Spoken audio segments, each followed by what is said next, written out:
ಎಲ್ರಿಗೂ ನಮಸ್ಕಾರ ಸ್ನೇಹಿತರೆ.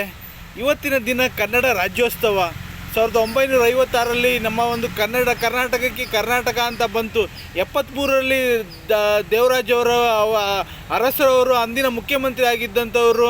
ಅವರು ಕರ್ನಾಟಕ ಏಕೀಕರಣ ಆದಂಥ ಸಂದರ್ಭದಲ್ಲಿ 73ರಲ್ಲಿ ಅವತ್ತಿನ ದಿನ ಮಾಸ್ತಿ ವೆಂಕಟೇಶ ಅಯ್ಯಂಗಾರ್, ಕುವೆಂಪು, ದ ರಾ ಬೇಂದ್ರೆ ಎಷ್ಟೆಷ್ಟು ಇವರು ಒಂದು ಈ ಕರ್ನಾಟಕ ಏಕೀಕರಣಕ್ಕೆ ಹೋರಾಟ ಮಾಡಿದಂಥವ್ರು. ಎಲ್ಲೋ ಒಂದು ಕಡೆ ಇವತ್ತು ನಾವು ಒಂದು ಕನ್ನಡ ರಾಜ್ಯೋತ್ಸವವನ್ನು ಆಚರಿಸಿದ್ದೀವಿ.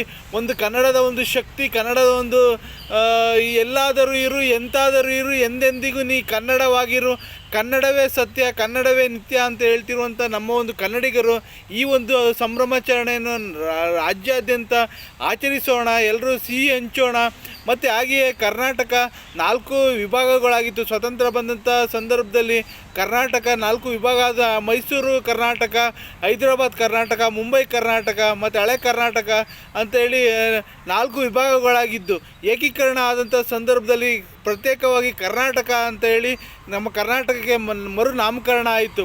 ಇಂಥ ಒಂದು ಸುದಿನ ನಮಗೆಲ್ಲೋ 2025ರ ಒಂದು ಹೊಸ್ತಿಲಲ್ಲಿರುವಂಥ ನಾವು ಕನ್ನಡಿಗರಾಗಿ ಈ ಒಂದು ನೆಲ, ಜಲ, ಸಂಸ್ಕೃತಿ, ಭಾಷೆಗೋಸ್ಕರ ನಾವೆಲ್ಲ ಬದ್ಧ ಅಂತೇಳಿ ಪ್ರಮಾಣವನ್ನು ಮಾಡ್ತಾ ಈ ಒಂದು ರಾಜ್ಯಕ್ಕೆ, ದೇಶಕ್ಕೆ, ನೆಲಕ್ಕೆ, ಜಲಕ್ಕೆ ನಾವು ಬದ್ಧವಾಗಿರ್ತೀವಿ. ಈ ನೆಲವನ್ನು ಉಳಿಸ್ತೀವಿ, ಈ ಒಂದು ಸಂಸ್ಕೃತಿ ಉಳಿಸ್ತೀವಿ, ಈ ಒಂದು ಭಾಷೆನ ಉಳಿಸ್ತೀವಿ.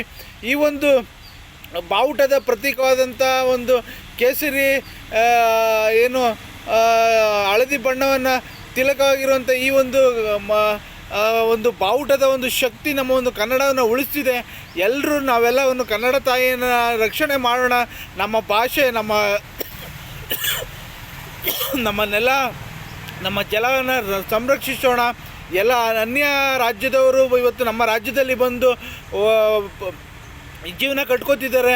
ಮತ್ತು ಹಾಗೆಯೇ ನಮ್ಮ ಒಂದು ಕನ್ನಡಿಗರಿಗೆ, ನಿಜವಾದಂಥ ಕನ್ನಡಿಗರಿಗೆ ಕನ್ನಡ ರಾಜ್ಯೋತ್ಸವದ ಶುಭಾಶಯ ಅಂತೇಳಿ ನಾನು ಮತ್ತೊಮ್ಮೆ ಈ ಒಂದು ವಿಡಿಯೋ ಮುಖಾಂತರ ನಾಡಿನ ಜನಕ್ಕೆ ಒಂದು ಕನ್ನಡ ರಾಜ್ಯೋತ್ಸವದ ಶುಭಾಶಯಗಳು.